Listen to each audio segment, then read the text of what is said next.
नमस्कार दोस्तों, स्वागत है आप सभी का पाथ फाइंडर पर। तो दोस्तों, असम राइफल्स आपको मालूम होगा रिसेंटली नागालैंड में हुए एक वॉचडॉग ऑपरेशन के बाद काफ़ी ज़्यादा न्यूज़ में है।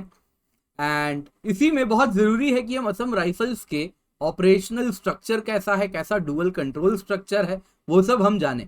तो दोस्तों, असम राइफल्स एक अपने आप में यूनिक पैरामिलिट्री फोर्स है, जो कि आप देखें तो मोहा और मिनिस्ट्री ऑफ डिफेंस यानी home affairs and ministry of defence दोनों के द्वारा संचालित है।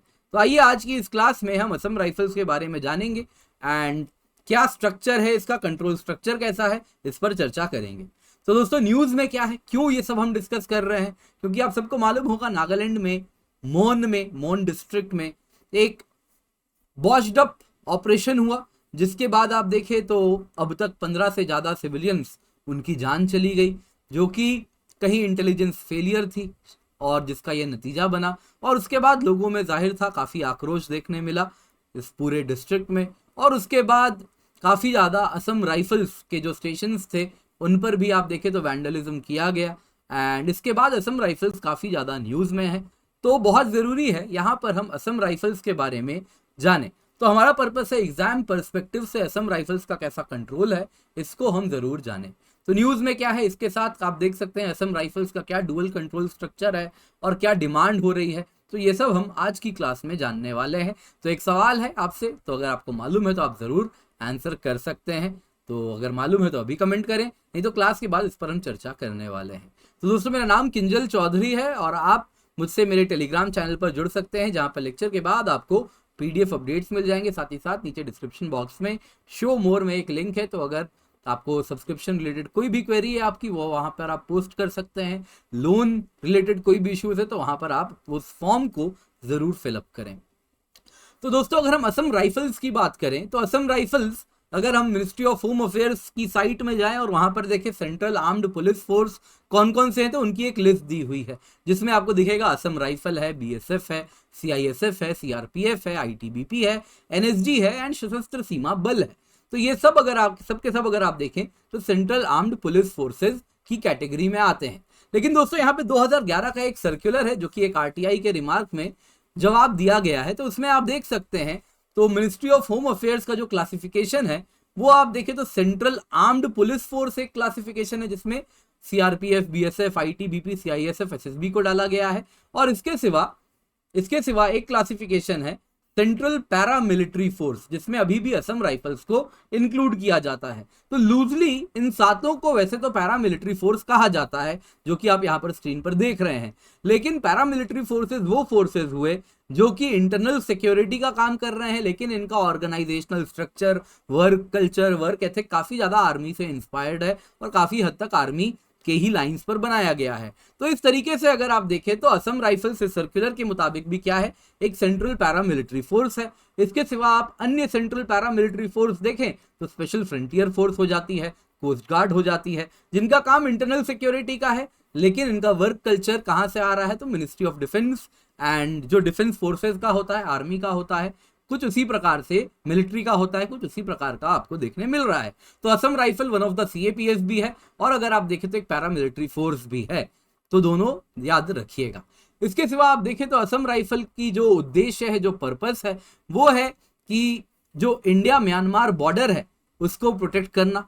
मेन काम अगर आप देखें तो इंडिया म्यांमार बॉर्डर में प्रोटेक्शन प्रोवाइड करना। इसके सिवा आप देखें तो नॉर्थ ईस्ट में इंडियन आर्मी के साथ ये असिस्टेंस भी करती है और इंडो म्यांमार बॉर्डर को प्रोटेक्ट करती है। इसके सिवा 63,000 से ज़्यादा इनके पर्सनल हैं, जो कि नॉर्थ ईस्टर्न रीजन में आपको देखने मिलेंगे। और इनका मेन पर्पस है कि भाई यहाँ पर जो इंटरनल सिक्योरिटी का काम है and at the same time border security, दोनों को लुक आफ्टर असम राइफल्स करती है। तो दोस्तों, अगर हम असम राइफल देखें तो ये भारत की ओल्डेस्ट पैरामिलिट्री फोर्स है। इसका जन्म 1835 में ब्रिटिश इंडिया में हुआ था। सिर्फ 750 लोग थे उस वक्त इसमें। तो जब असम राइफल्स का जन्म हुआ था उस वक्त अगर आप देखें तो इसको जो नाम दिया गया था वो आप देख सकते हैं, इट वॉज कॉल्ड एज काचर लेवी। और यहाँ पर पर्पस था कि जो ब्रिटिश टी एस्टेट्स हैं, चाय बगान हैं, उनको नॉर्थ ईस्टर्न ट्राइब्स की जो रेड हो रही है उनसे प्रोटेक्ट करना। और इसके बाद आप देखें तो इनको रीऑर्गेनाइज किया गया, लेटर असम फ्रंटियर फोर्स बन गए। और असम फ्रंटियर फोर्स बनने के साथ इनकी रोल भी एक्सपैंड होती गई और ये एक स्पेशलाइज्ड फोर्स बनते गए इस रीजन के, sentinels of the north east, and north east region में जो protection and internal security as well as border management का काम इनके हाथ जाता गया। उसके बाद 1962 की जंग होती है। जब 1962 की जंग होती है तब तक ये मोहा के अंदर थी। फिर 1962 के जंग के बाद आर्मी को लगता है कि इस रीजन में जब चाइनीज फोर्सेस, आपको मालूम होगा, असम के अंदर घुस आते हैं, उसके बाद ये रियलाइजेशन होती है कि बहुत ज़रूरी है यहाँ की कि यहाँ पर जो स्पेशलाइज्ड फोर्स है लाइक असम राइफल्स, इनको आर्मी के कंट्रोल में दिया जाए। और उसके बाद 2 साल के अंदर इंडिया चाइना वॉर के बाद असम राइफल्स अगर आप देखें तो आर्मी के कंट्रोल में आ जाती है। और इसके साथ इनका काम होता है एक एंटी इंसर्जेंसी फोर्स, कि यहाँ पे जो भी इंसर्जेंसी हो रही है उसके खिलाफ एक्शन लेना, and at the same time militant groups के खिलाफ भी लड़ना, और at the same time border management करना। तो असम और इंडिया का और म्यांमार का जो बॉर्डर है उसको प्रोटेक्ट करना। असम भी रीऑर्गेनाइज हो जाता है, नए नए स्टेट्स असम से निकल के आते हैं, तो इनका मैंडेट भी जल्दी बियॉन्ड असम के बॉर्डर्स कर दिया जाता है कि असम के बॉर्डर्स के बियॉन्ड भी आप सिक्योरिटी प्रोवाइड करेंगे, बॉर्डर मैनेजमेंट करेंगे। तो असम राइफल्स कैसे यूनिक है? तो दोस्तों ये एकमात्र ऐसी पैरामिलिट्री फोर्स है जिसकी डुअल कंट्रोल स्ट्रक्चर है। इसकी एडमिनिस्ट्रेटिव कंट्रोल तो मोहा के पास में है, मिनिस्ट्री ऑफ होम अफेयर्स के पास में है, वहीं इसकी जो ऑपरेशनल कंट्रोल है वो इंडियन आर्मी की देखरेख में है, यानी मिनिस्ट्री ऑफ डिफेंस की देखरेख में है। तो अगर आप देखें इसका मतलब ये हुआ, जो डुअल कंट्रोल स्ट्रक्चर है एडमिनिस्ट्रेटिव एंड ऑपरेशनल, तो एडमिनिस्ट्रेटिव स्ट्रक्चर का मतलब हुआ कि जो सैलरी आ रही है, जो इंफ्रास्ट्रक्चर आ रहा है, वो कहाँ से आ रहा है? मोहा से आ रहा है, मिनिस्ट्री ऑफ होम अफेयर्स से। वहीं अगर आप इनके जो सोल्जर्स हैं उनकी डिप्लॉयमेंट देखें, किन इंडियन आर्मी के ऑफिसर्स को यहाँ पर भेजा जाएगा, तो वो पोस्टिंग, वो ट्रांसफर, ये सब किनके अंतर्गत आएगा? तो वो ये जो डिप्यूटेशन पे जो पर्सनल को भेजा जा रहा है वो आर्मी डिसाइड करती है। तो अगर हम असम राइफल्स की बात करें तो जो सीनियर ब्रास है, टॉप ब्रास है, वो अगर आप देखें असम राइफल्स का, तो जैसे डीजी, आईजी, ये सब के सब आर्मी के ही ऑफिसर्स होते हैं। एंड फोर्स के जो कमांडर होते हैं, लेफ्टिनेंट, इसकी जो कमांड होती है वो लेफ्टिनेंट जनरल रैंक के ऑफिसर के हाथ में होती है। और एकमात्र ऐसी सेंट्रल पैरामिलिट्री फोर्स है जो कि आप देखें तो इंडियन आर्मी के लाइंस पर जो काम कर रही है। बाकी जो सीएपीएफ फोर्सेस हैं वो अगर आप देखें तो अगेन उसमें एक पुलिसिंग एंगल बड़ा इंपॉर्टेंट होता है। पुलिसिंग एंगल मतलब कि यहाँ पे ह्यूमन टच बहुत इंपॉर्टेंट होता है। आप सामने वाले दुश्मन से नहीं लड़ते, पुलिस किससे लड़ रही है? इंडियन सिटीजन से लड़ रही है। लेकिन आर्मी जब लड़ती है तो वो अगर आप देखिए उसमें भी ह्यूमन एंगल होता है, नो डाउट होता है, लेकिन जंग का समय है तो सामने वाला अगर आप देखें तो वो इंडियन सिटीजन नहीं है, तो obviously work culture and work का जो करने का तरीका है उसमें अंतर होता है। तो इस प्रकार से तो एकमात्र ऐसी सेंट्रल पैरामिलिट्री फोर्स है असम राइफल, जो कि ऑपरेशनल ड्यूटी, रेजिमेंटेशन, सब कुछ इंडियन आर्मी के लाइन पर जिसको किया गया है। तो दोस्तों यहाँ पे बताना चाहूंगा, असम राइफल में जो नॉन कमीशन्ड ऑफिसर्स होते हैं या फिर आप देखें तो जो कॉन्स्टेबलरी होती है, वो अगर आप देखें तो असम राइफल्स खुद डायरेक्टली उनके उसमें आर्मी के जो सोल्जर्स हैं वो आपको देखने नहीं मिलेंगे, वो खुद उनकी हायरिंग होती है, खुद उनको भर्ती किया जाता है। वैसे ही अगर आप देखें असम राइफल्स की ही बात करूं तो इसमें कुछ आपको वही अगर आप देखें तो नॉन कमीशन्ड ऑफिसर्स भी, उनकी भी आप देखें प्रमोशन हो जाती है, लेकिन top brass and mid level जो ब्रास है वो आप देखेंगे आर्मी ऑफिसर्स के द्वारा डिप्लॉयड होता है। तो आर्मी ऑफिसर्स आप अगर देखें तो असम राइफल्स में वो डिप्यूटेशन पर जाते हैं और जब तक उनकी काम होती है तब तक वहां पर काम वो करते हैं। तो जो असम राइफल्स के जो कॉन्स्टेबलरी है, साथ साथ आप असम राइफल्स में जो मिड लेवल ब्रास देखें तो उनका जो रिक्रूटमेंट है, पर्क्स हैं, प्रमोशन है, ये सब कुछ किसके अंदर, किसके रूल्स में आती है? तो मिनिस्ट्री ऑफ होम अफेयर्स के रूल में आती है। तो जो सीएपीएफ के लिए मोहा का रूल है उसी के द्वारा वही रूल्स उनके ऊपर भी एप्लीकेबल है। बट इससे एक इशू हो रहा है, तो आइए उस इशू को जानते हैं, उस क्या समस्या हो रही है उसको जानते हैं। तो मोहा का कहना है, तो सबसे पहले अब दोनों में एक आप देखिए टर्फ वॉर चल रहा है। मोहा चाहती है कि असम राइफल्स को मोहा के अंदर में इंटायरली दे दिया जाए, वहीं मिनिस्ट्री ऑफ डिफेंस चाहती है कि असम राइफल्स को आर्मी के साथ मर्ज कर दिया जाए। दोनों ही चाहते हैं कि फुल कंट्रोल हो असम राइफल्स के ऊपर। तो वहीं अगर आप देखें मोहा का कहना है कि ये भी तो एक बॉर्डर गार्डिंग फोर्स है, जैसे बीएसएफ है जो कि इंडिया पाकिस्तान, इंडिया बांग्लादेश का बॉर्डर को प्रोटेक्ट करती है, सशस्त्र सीमा बल है जो कि इंडिया नेपाल, इंडिया भूटान का बॉर्डर को प्रोटेक्ट करती है, जैसे कि आईटीबीपी है जो कि इंडिया चाइना बॉर्डर को प्रोटेक्ट करती है, वैसे ही असम राइफल भी तो इंडिया म्यांमार के बॉर्डर के प्रोटेक्शन के लिए हैं। तो इनको क्यों, इनके साथ क्यों कुछ अलग भेदभाव हो, इनको भी जैसे बीएसएफ को, एसएसबी को, आईटीबीपी को इंटायरली मोहा के अंदर में रखा गया है, वैसे ही असम राइफल को भी इंटायरली मोहा के अंदर में रखना चाहिए। तो इसी प्रकार से comprehensive and integrated border guarding approach हम बना सकेंगे।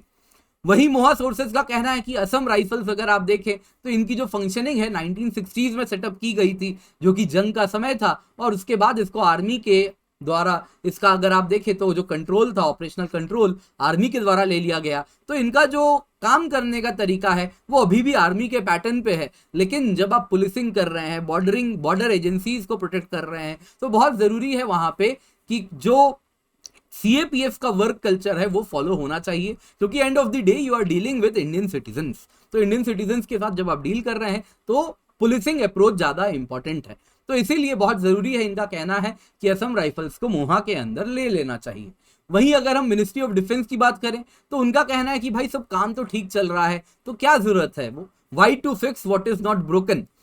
इसके सिवा आप देखें तो असम राइफल्स आर्मी के साथ कोऑर्डिनेट कर पाती है, क्योंकि सेम ऑफिसर्स होते हैं, आर्मी के ही होते हैं, तो बेहतर कोऑर्डिनेशन होती है। नॉर्थ ईस्ट में जो इंसर्जेंसी है उस पर इन लोगों ने बहुत अच्छे से कोऑर्डिनेट करके लगाम लगा के रखा है, और बॉर्डर मैनेजमेंट भी अच्छी हो पा रही है। तो इस तरीके से अगर आर्मी के साथ आप देखें, आर्मी का कहना है कि इस तरीके से आप देखें तो अगर इसको अन्य किसी सीएपीएफ के साथ मर्ज कर देंगे तो बड़ी दिक्कत हो जाएगी, कंफ्यूजन हो जाएगा, और नेशनल सिक्योरिटी में भी जियोपर्डाइज कर सकते हैं, क्योंकि कहीं ना कहीं कोऑर्डिनेशन में वापस जैसे ही आप ये काम करेंगे, जैसे असम राइफल्स को मोहा के अंदर दे देंगे, तो जो ऑफिसर्स आने लगेंगे वो सीएपीएफ से आने लगेंगे, तो कोऑर्डिनेशन में दिक्कत हो सकती है।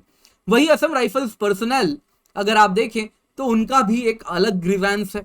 उनका कहना है कि असम राइफल्स के जो पर्सनल हैं, कांस्टेबलरी है, जो कि आप देखें तो मिड लेवल स्टाफ हैं, उन सब का कहना, नॉन कमीशन्ड ऑफिसर्स हैं, एनसीओज हैं, उनका कहना है कि एंड ऑफ द डे हम तो वही काम कर रहे हैं जो कि आर्मी करती है, सिमिलर चैलेंजिंग ड्यूटी है जो आर्मी करती है, वो सब हम कर रहे हैं, जो आर्मी के अलोंग साइड आर्मी ऑफिसर्स के साथ, उन्हीं के साथ मिलकर उसी चैलेंजिंग ड्यूटी को हम पूरी कर रहे हैं, फुलफिल कर रहे हैं।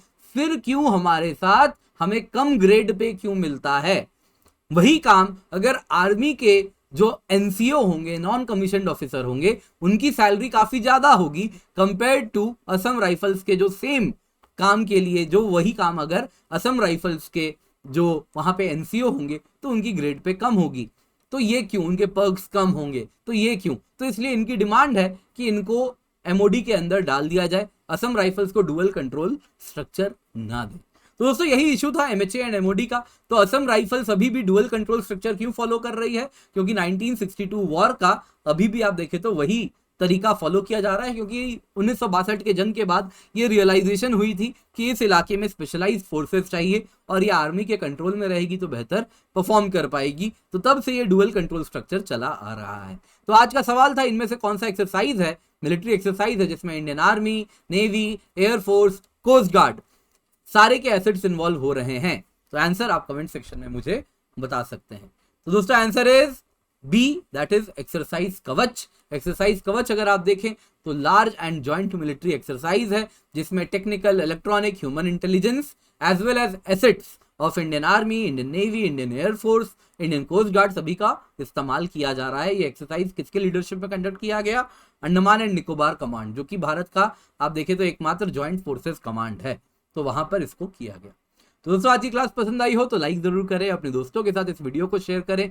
पाथ फाइंडर चैनल को अगर अब तक आपने सब्सक्राइब नहीं किया है तो वक्त आ गया है, सब्सक्राइब करें। इसके सिवा दोस्तों आपको कहना चाहूंगा, अनअकैडमी सब्सक्रिप्शन अगर आप लेने वाले हैं तो यूज द कोड KC10, क्योंकि जब आप ये कोड यूज करते हैं तो इससे आपको मेरी मेंटरशिप मिलती है, हैंड होल्डिंग मिलती है। बस आपको ये कोड अप्लाई करना है, मुझसे संपर्क करना है। इसके बाद जो मेरी गाइडेंस है वो आपको सारे सब्जेक्ट्स ऑफ GS, ऐसे, geography, optional and answer writing में मिलने वाली।